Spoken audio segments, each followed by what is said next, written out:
Hi guys! Safari theme cake tayo for today's video. Nagawa muna tayo ng ganache pang filling natin sa cake. Gumamit ako ng 1 pack na all-purpose cream. Pinakulo ko muna bago ko nilagay yung chocolate. At para mapabilis nga yung pag-set niya, gumamit ako dito ng cold water. Hindi pa kasi na-chill yung cake na gagamitin. Kapag kasi malamig yung cake, kusa nang magsaset yung ganache after mong ipahid. So yan, kita nyo naman nagset na yung chocolate. Super dali na lang niyang gamitin pang filling. By the way, matagal na pala tong nakatambak sa gallery ko. At naalala ko lang nung nagde-delete na ako ng mga video. Kaya in-edit ko na lang din, sayang naman kung i-delete ko lang. Yung size pala ng cake na to, 7 inches yung diameter. Tapos yung height niya mga nasa 8 inches. And yung theme nito is safari. Bali yung sinan ni ma'am is full fondant. Tapos nag-request siya na soft icing na lang ang gamitin ko para mas makain nila yung cake. Tapos yung mga animal figure na lang yung gagawin kong fondant. At saka yung ibang details na din. Gaya nitong name niya, ginaya ko lang din sa inspo. At alam nyo ba, ang hirap nitong gawin guys kahit may mold na kayo. O baka lang naman hindi ko pa talaga nakukuha yung technique. At eto na nga yung exciting part, mag-a-attach na tayo ng mga fondant details.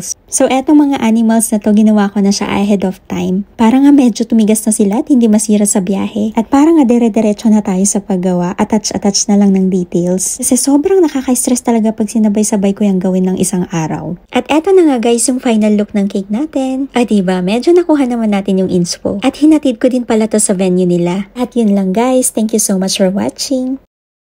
Hi guys! Safari theme cake tayo for today's video. Nagawa muna tayo ng ganache pang filling natin sa cake. Gumamit ako ng 1 pack na all-purpose cream. Pinakulo ko muna bago ko nilagay yung chocolate. At para mapabilis nga yung pag-set niya, gumamit ako dito ng cold water. Hindi pa kasi na-chill yung cake na gagamitin. Kapag kasi malamig yung cake, kusa nang magsaset yung ganache after mong ipahid. So yan, kita nyo naman nagset na yung chocolate. Super dali na lang niyang gamitin pang filling. By the way, matagal na pala tong nakatambak sa gallery ko. At naalala ko lang nung nagde-delete na ako ng mga video. Kaya in-edit ko na lang din, sayang naman kung i-delete ko lang. Yung size pala ng cake na to, 7 inches yung diameter. Tapos yung height niya mga nasa 8 inches. And yung theme nito is safari. Bali yung sinan ni ma'am is full fondant. Tapos nag-request siya na soft icing na lang ang gamitin ko para mas makain nila yung cake. Tapos yung mga animal figure na lang yung gagawin kong fondant. At saka yung ibang details na din. Gaya nitong name niya, ginaya ko lang din sa inspo. At alam nyo ba, ang hirap nitong gawin guys kahit may mold na kayo. O baka lang naman hindi ko pa talaga nakukuha yung technique. At eto na nga yung exciting part, mag-a-attach na tayo ng mga fondant details.